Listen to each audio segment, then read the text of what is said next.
David had been awake for 36 hours straight. His eyes burned as he stared at the computer screen, trying to finish his research paper about distant planets. Empty coffee cups sat around his desk like soldiers guarding his work. The small apartment above the old bookstore felt like a prison cell, but it was all a graduate student could afford. Sleep had become his enemy. Every time he closed his eyes, his mind would race with thoughts about his studies, his future, and the crushing loneliness that followed him everywhere. The city outside his window was full of people, but David felt completely alone. His classmates had their own lives, their own friends, their own relationships. He had only books and stars to keep him company. But that night, exhaustion finally won the battle. David's head dropped onto his folded arms, and sleep pulled him under like a gentle tide. The dream began in a place that felt more real than reality itself. David stood in a garden where flowers made of pure light swayed in a breeze that carried music instead of air. The sky above him shimmered with colors that had no names, and 3 moons hung like silver ornaments against the dancing lights. Then he saw her. She walked toward him between the glowing flowers, and David's breath caught in his throat. Her hair moved like liquid silver, flowing and shifting as if it were alive.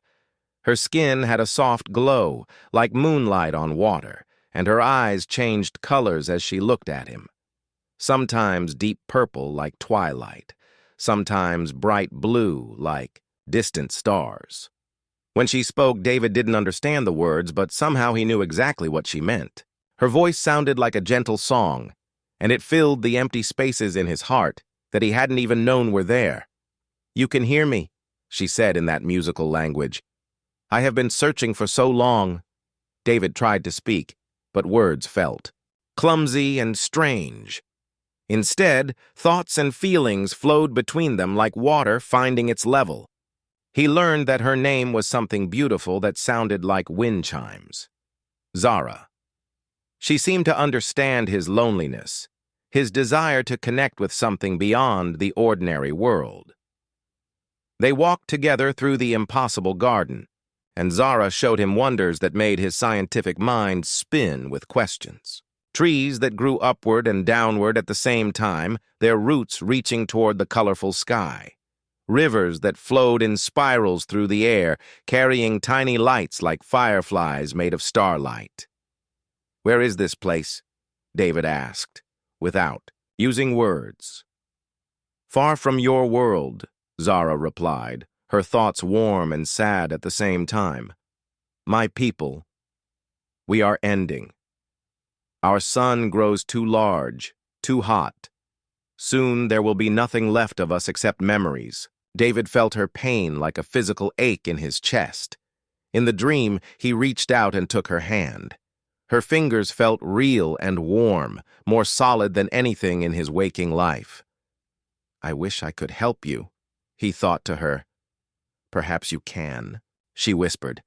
And suddenly the dream began to fade around the edges like an old photograph losing its color. David woke up gasping, his heart pounding as if he had been running. The morning sun streamed through his dirty window, and for a moment, everything felt normal. Then he noticed something that made his blood freeze in his veins. His room was glowing. A soft blue light filled every corner of the small space, coming from nowhere and everywhere at once. David sat up in his chair, coffee cups falling to the floor with sharp crashes that seemed too loud in the strange silence. In the corner of his room, near the window, the light was brightest.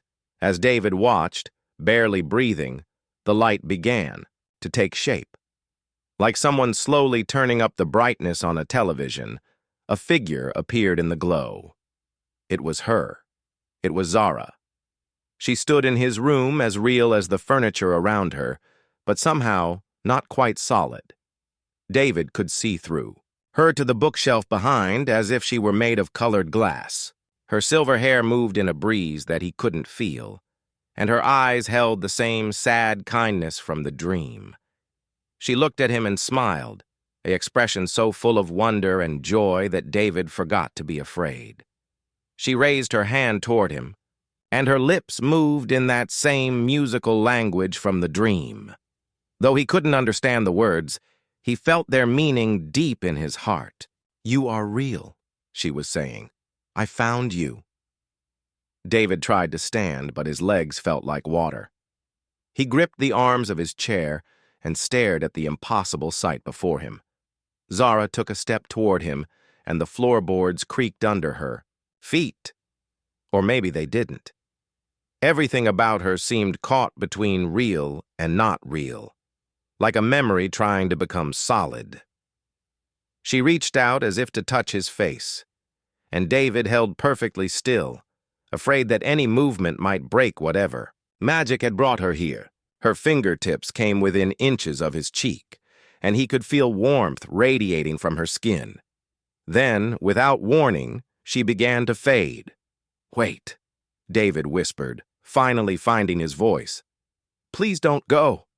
But Zara was already dissolving, her form breaking apart into thousands of tiny lights like dust motes dancing in a sunbeam.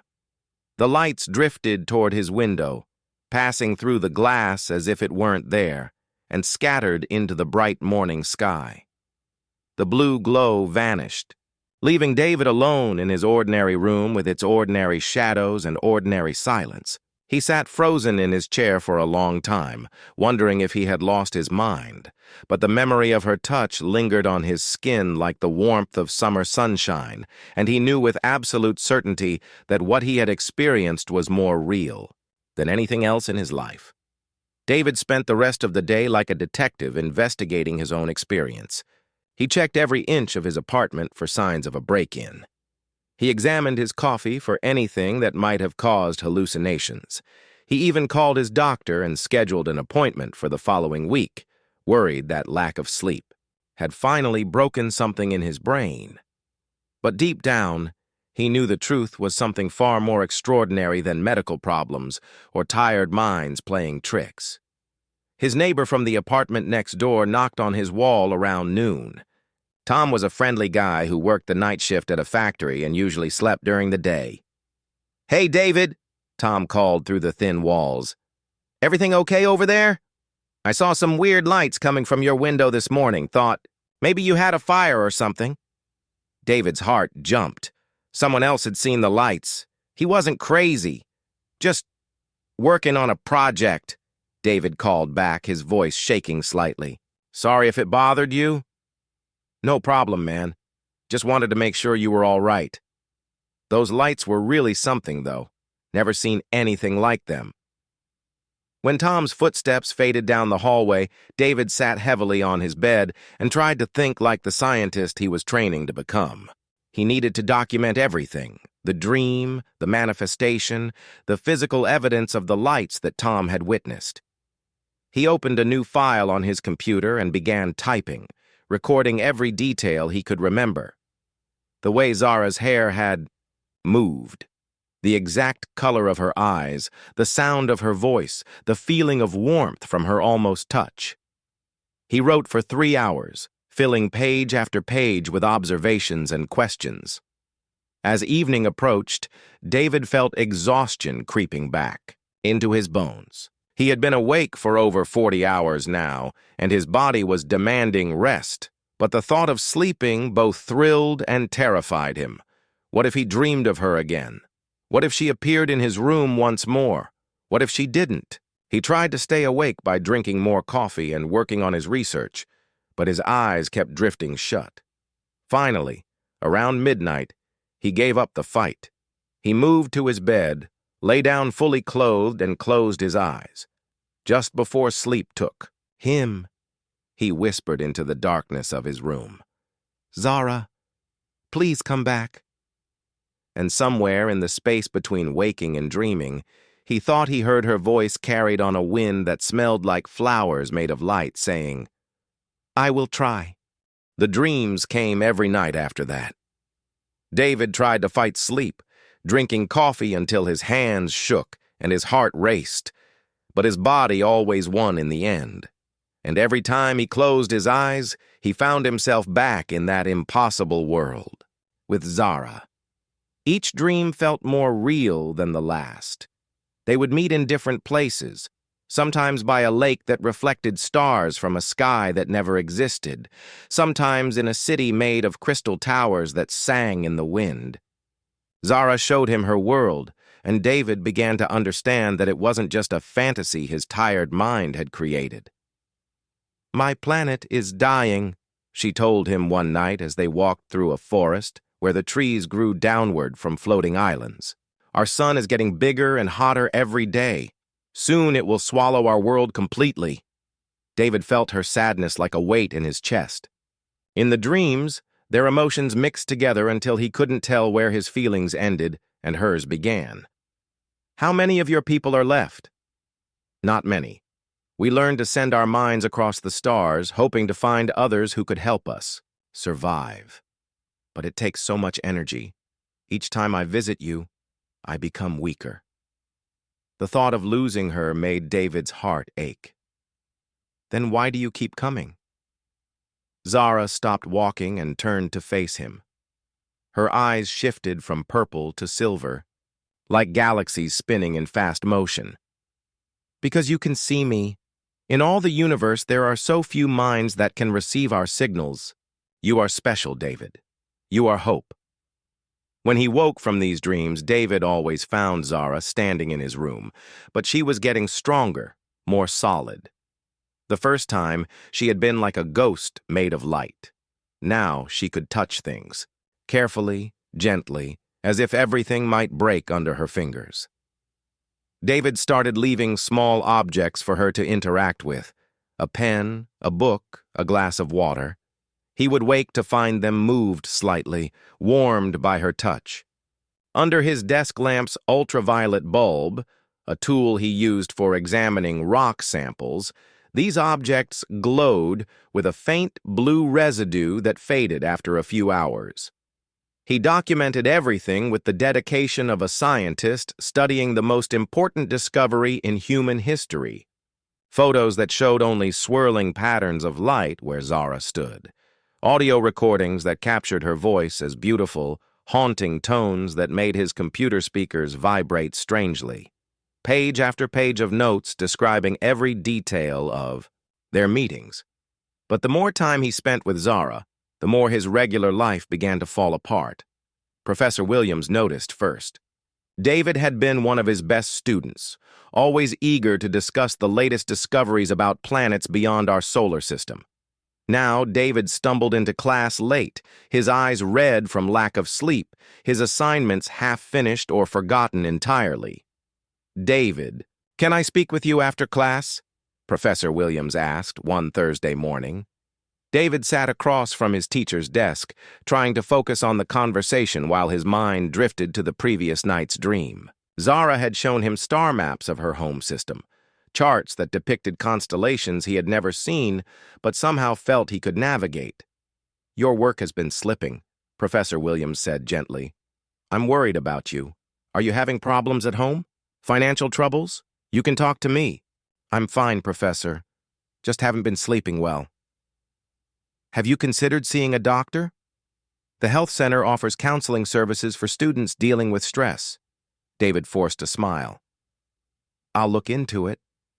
But how could he explain that? He was falling in love with a woman from another world who appeared in his room like a living hologram? How could he tell anyone that he had physical proof of contact with an alien civilization? His few friends began to worry too. Jake, his study partner from the physics department, stopped by the apartment one evening and found David sitting in the dark, staring at the corner where Zara usually appeared. "Man, you look terrible," Jake said, flipping on the lights. "When's the last time you ate a real meal? Or showered?" David blinked in the sudden brightness, realizing he couldn't remember the last time he had done either of those things. "I've been working on something important." "Your thesis? Because Professor Williams mentioned you haven't turned in your research proposal yet." "Not the thesis. Something else. Something bigger." Jake sat down across from him, concern creasing his face. "David, you're scaring me a little. What's going on, really?"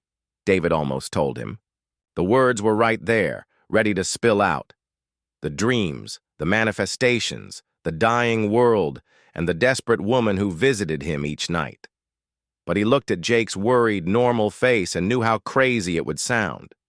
"Just stressed. About graduation," David said instead.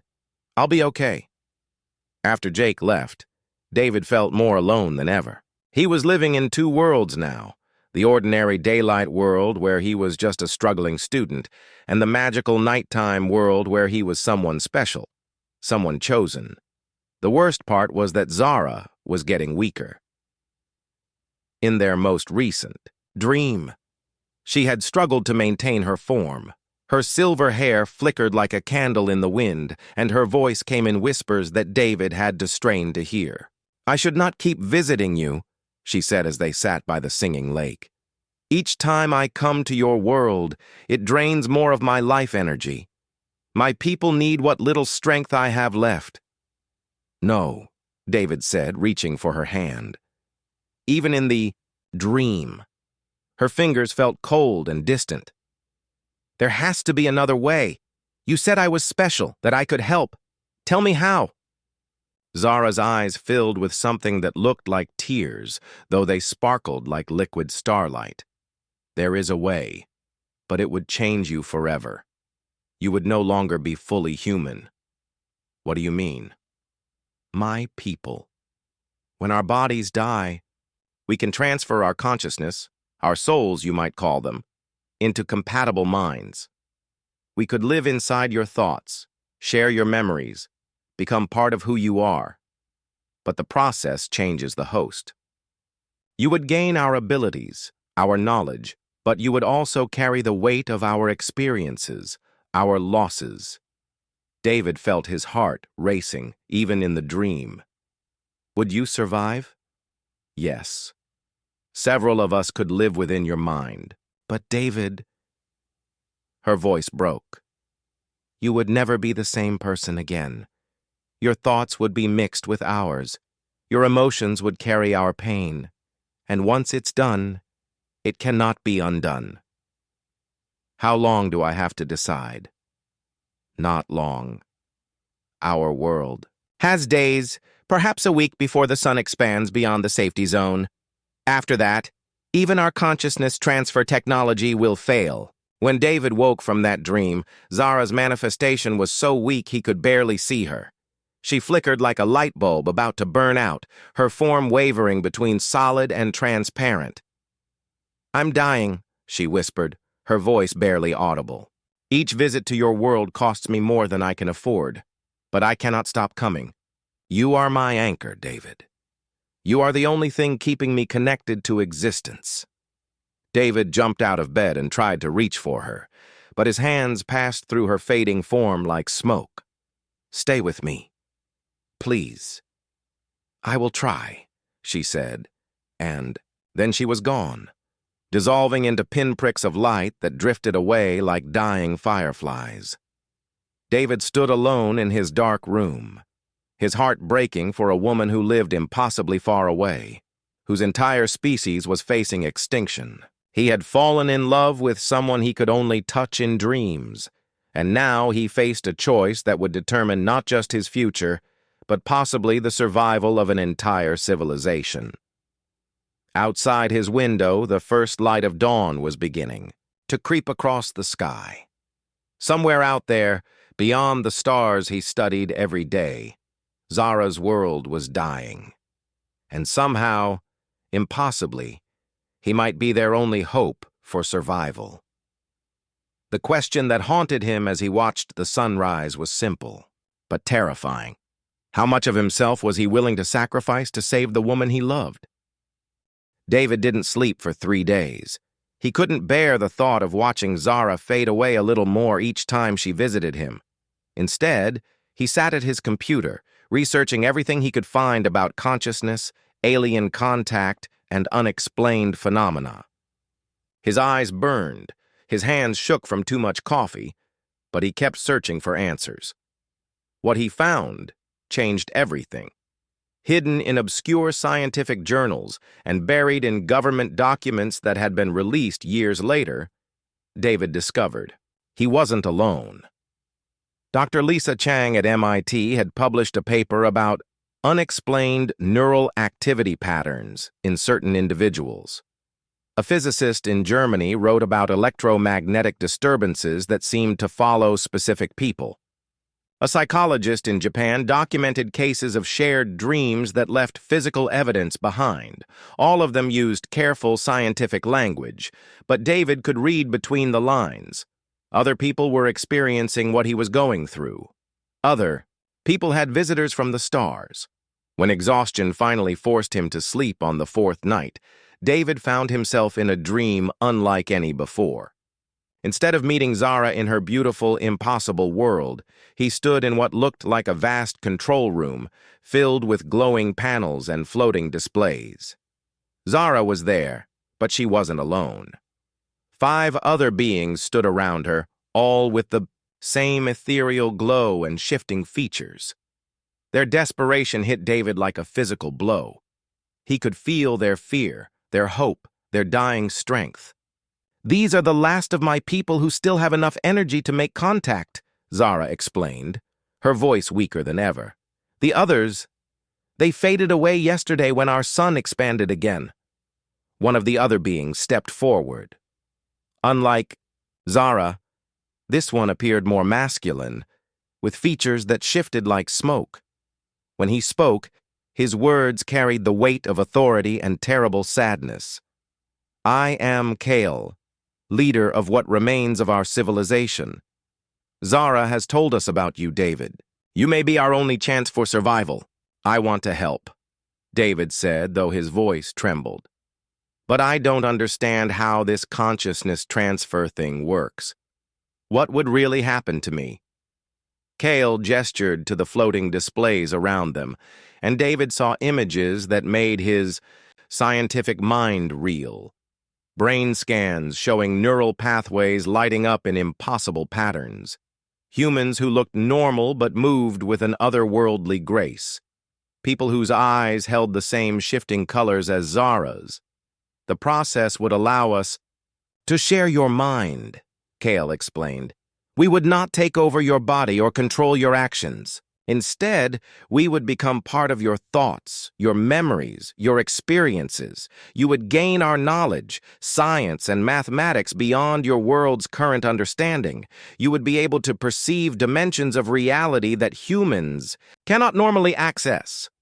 "But," David asked, sensing there was more, "but you would also carry our emotions, our pain, our memories of loss. You would feel the death of our world as if it were your own home burning. And there would be physical changes. Your body would adapt to accommodate our consciousness. You might live much longer than a normal human, but you would no longer be entirely human." Another being, this one with features that seemed more feminine and delicate, moved closer. "There is also danger to you, David. The process has never been attempted with a human before. It might kill you, or it might drive you insane as your mind struggles to contain multiple consciousnesses." David felt his heart racing. How many others have tried this? The research I found suggests there are other people like me. "A few," Zara admitted. "But most of them." She paused, pain flickering across her translucent features. "Most of them couldn't handle the transfer. Some died during the process. Others survived but lost themselves. They became something that was neither human nor us." "Show me," David said. The dream shifted around them, and suddenly David was looking at what appeared to be a hidden facility deep in the mountains. People moved through laboratories and living quarters, but there was something different about them. They moved too smoothly. Their eyes reflected light strangely, and when they spoke to each other, their voices carried harmonics that shouldn't exist in human throats. "These are the successful transfers," Kale explained. "They retain their human personalities and memories, but they are changed. Some humans see them as the next step in evolution. Others fear them as no longer truly human." "What do the governments think?" "They hunt us," said another voice, and David turned to see a being whose form flickered more rapidly than the others, as if barely holding together. They see us as threats, as contamination. Some of the successfully transferred humans have gone into hiding. Others work secretly with their governments, sharing our knowledge in exchange for protection. David felt overwhelmed. This wasn't just about saving Zara anymore. It was about the future of two species, about becoming something new and potentially dangerous. I need to think about this, he said. Time is running short, Kyle warned. Our sun will reach critical expansion in 3 days. After that, we won't have enough energy left to attempt the transfer. When David woke, he found his room filled with all 6 beings. They stood in a circle around his bed, their forms more solid than he had ever seen them, but flickering like candles in a strong wind.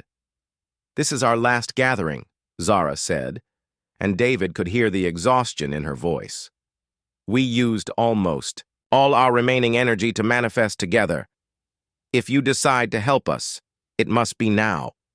David sat up, his mind spinning with everything he had learned. What about the other humans who went through this process? Can I talk to them? There is one, Cale said slowly. She lives not far from here, hiding in plain sight as a professor at a nearby university. But David, contacting her would be dangerous. The government monitors all of us who successfully transferred. They might discover you before you're ready. I need to know what I'm getting into, David insisted. I need to understand what my life would be like after.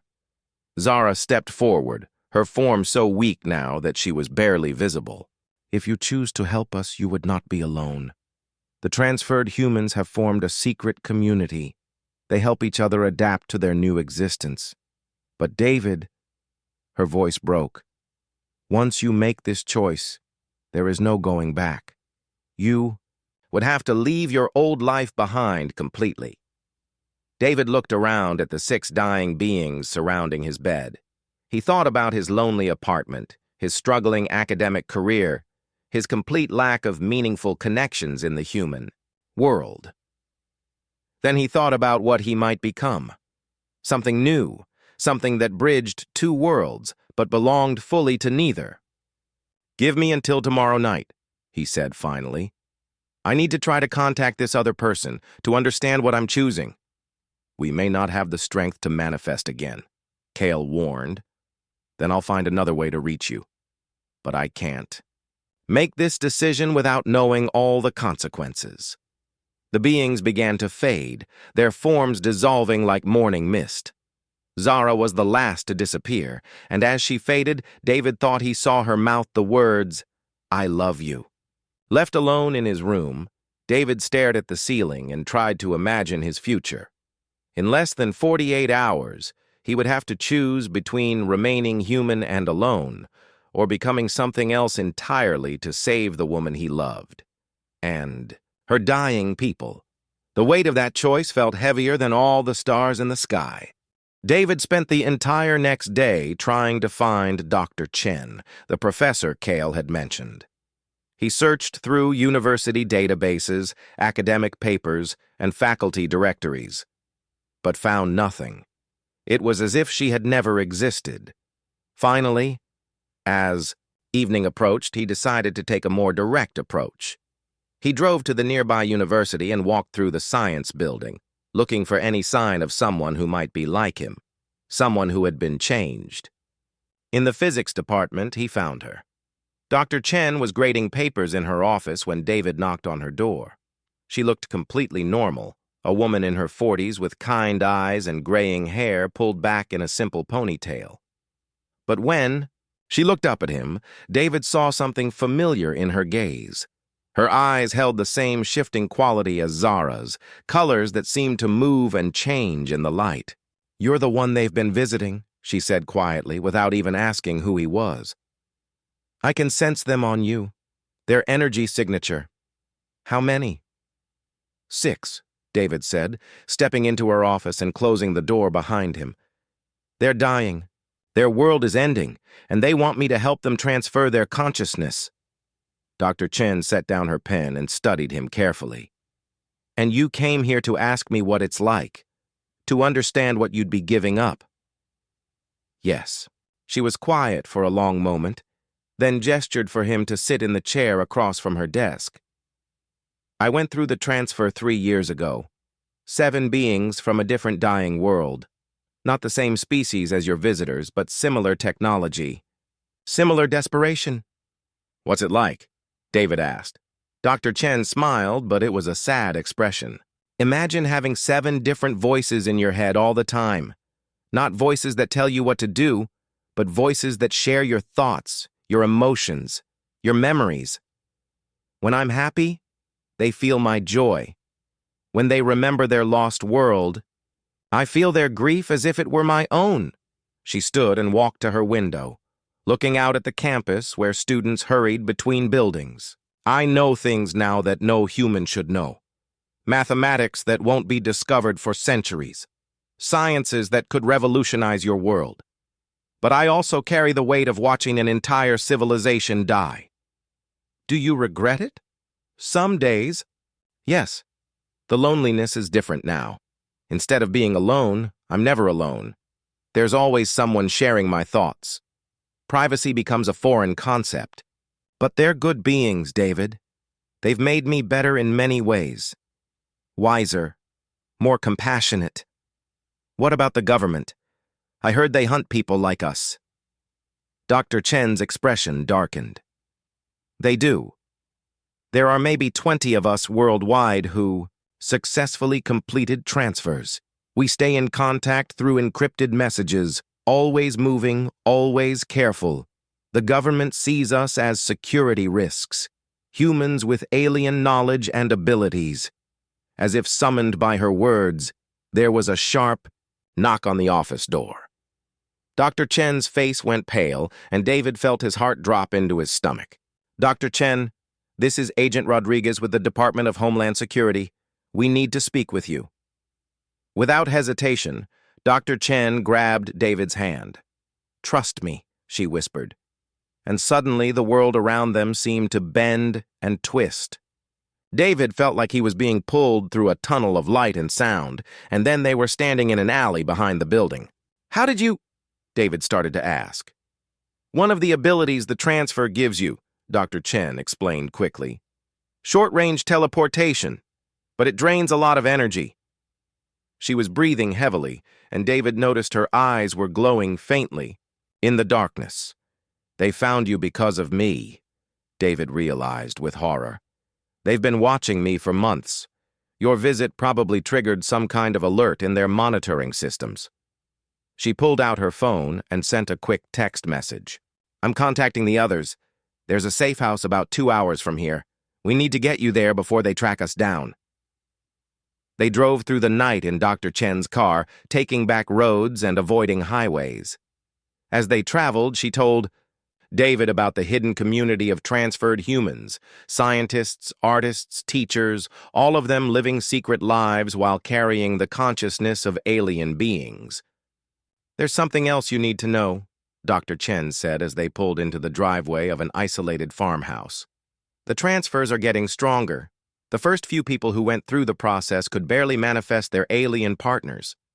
But each successful transfer seems to make the next one more powerful. Your 6 visitors might be the strongest group yet. Inside the farmhouse, David met 3 other people who had been through the transfer process.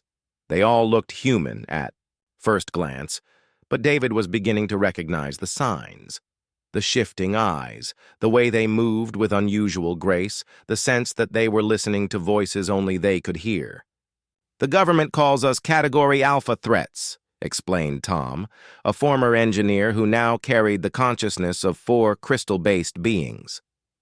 They think we're planning some kind of invasion or takeover. They don't understand that we're just trying to preserve dying civilizations. What they really fear, added Dr. Wells, a biologist who hosted 3 aquatic beings, is that we represent the next step in human evolution. We're proof that consciousness can transcend physical boundaries, that life can continue beyond the death of worlds.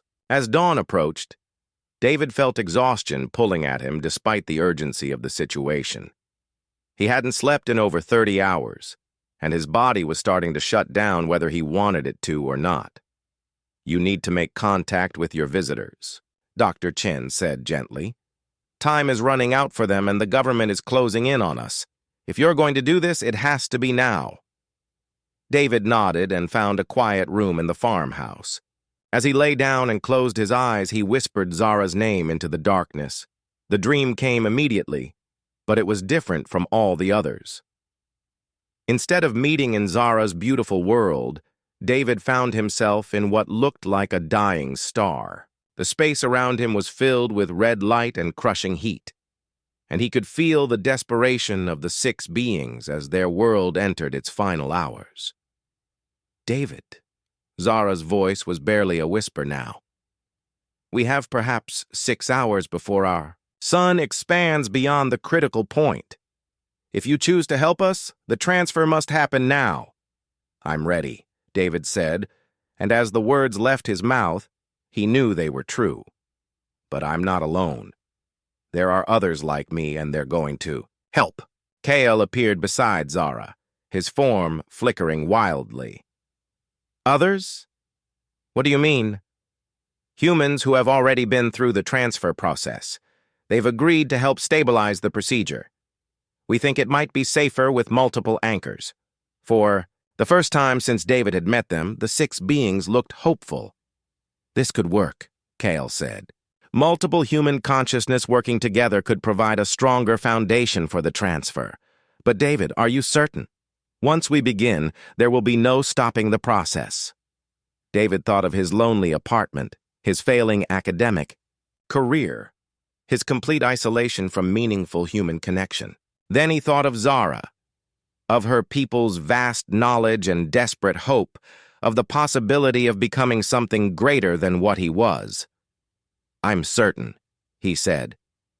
As the dream faded, David felt the weight of destiny settling on his shoulders. In a few hours, he would either become something unprecedented in human history, or he would die trying to save the woman he loved and her entire civilization. Either way, his old life was over. The transfer began at sunset. David lay in the center of a circle formed by the 4 other humans who had volunteered to help anchor the process. Dr. Chen held his left hand, Tom his right, while Dr. Wells and Alex, a young artist who carried the consciousness of energy beings, completed the circle. Remember, Dr. Chen said softly, don't fight the process. Let your mind expand to make room for them. The more you resist, the more dangerous it becomes. David closed his eyes and felt the familiar pull of sleep, but this time it was different. Instead of drifting into dreams, he felt his consciousness expanding, stretching beyond the boundaries of his physical body. The farmhouse room faded away, and he found himself floating in a space between worlds. Zara appeared first, her form more solid and real than he had ever seen her. Behind her came the other 5, Kale with his shifting smoke-like features, Neera, the delicate female being, 3 others David had only briefly met. But they weren't alone. David, Zara said, her voice filled with wonder and concern. There are others coming through the connection, beings we didn't expect. Before David could ask what she meant, he felt new presences rushing toward them through the cosmic void.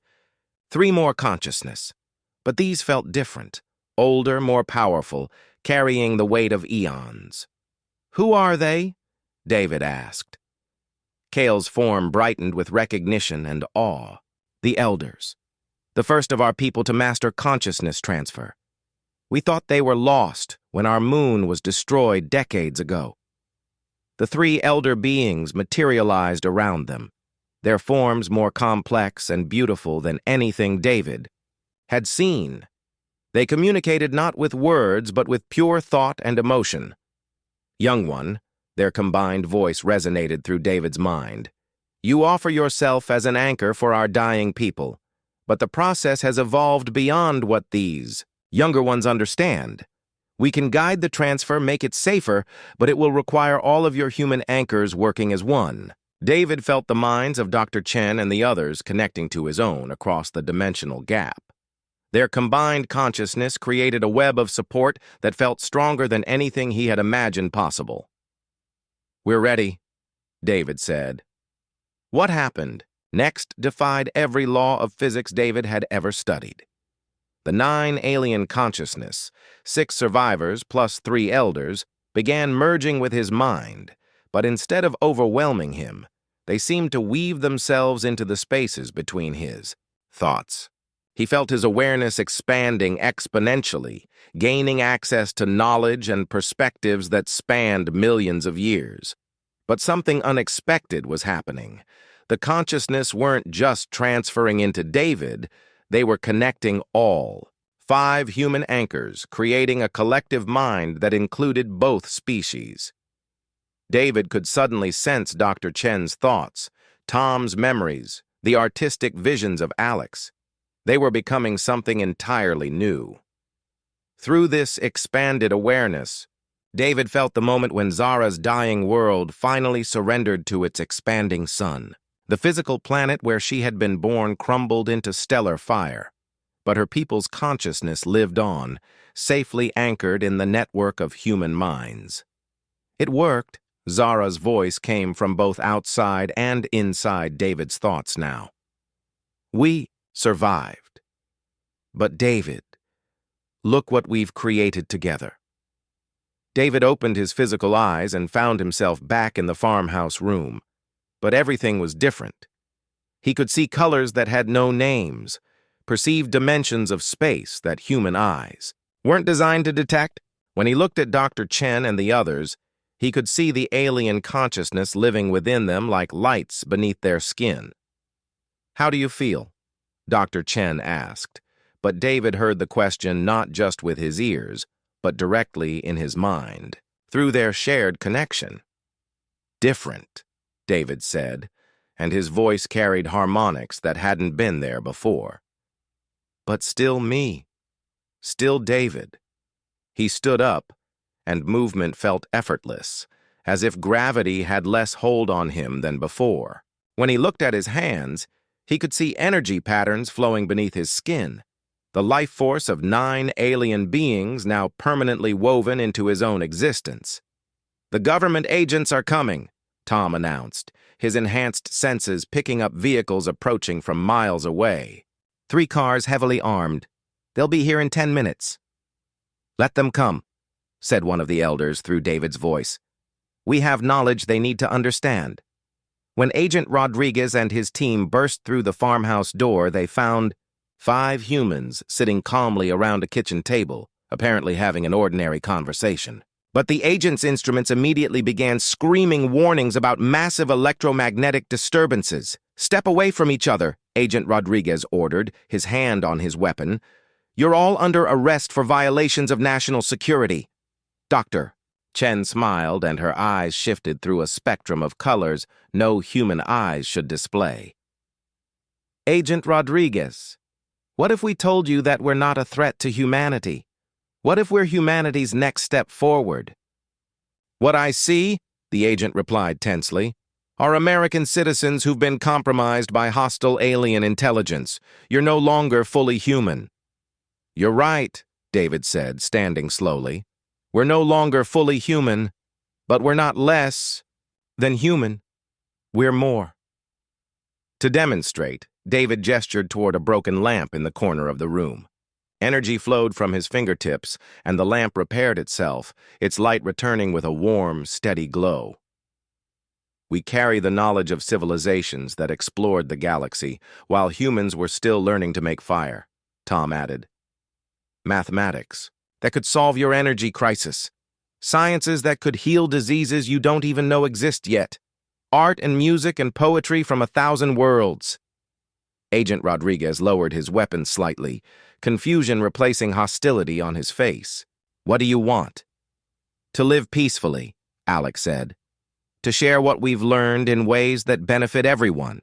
To prove that when species work together instead of fighting, everybody becomes stronger." Over the following hours, as more government officials arrived and the situation escalated into a tense standoff, David found himself becoming a translator between 2 worlds.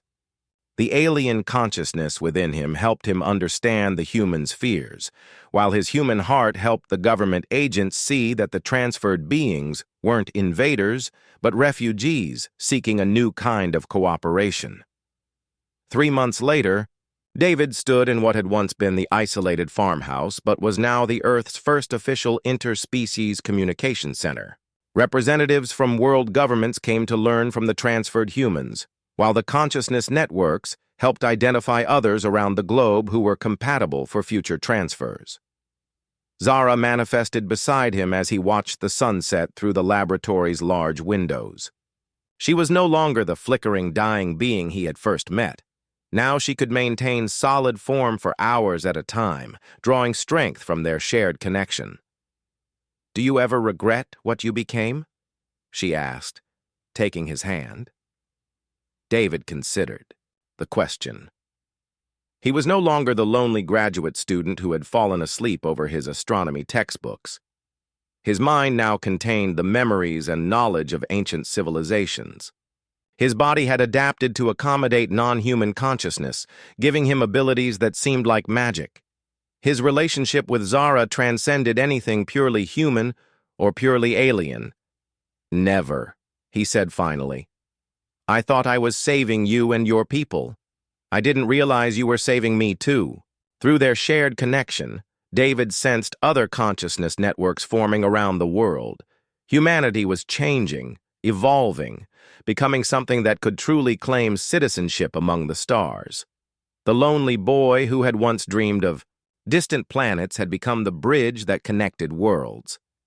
As night fell and new stars appeared in the sky, some natural, some actually consciousness ships from other dying worlds seeking similar refuge, David understood that his story was just the beginning. Earth had become a sanctuary for refugee consciousness from across the galaxy, and humanity had taken its first steps toward a truly cosmic civilization. In his dreams now, David didn't just visit other worlds, he helped build them, one saved consciousness at a time.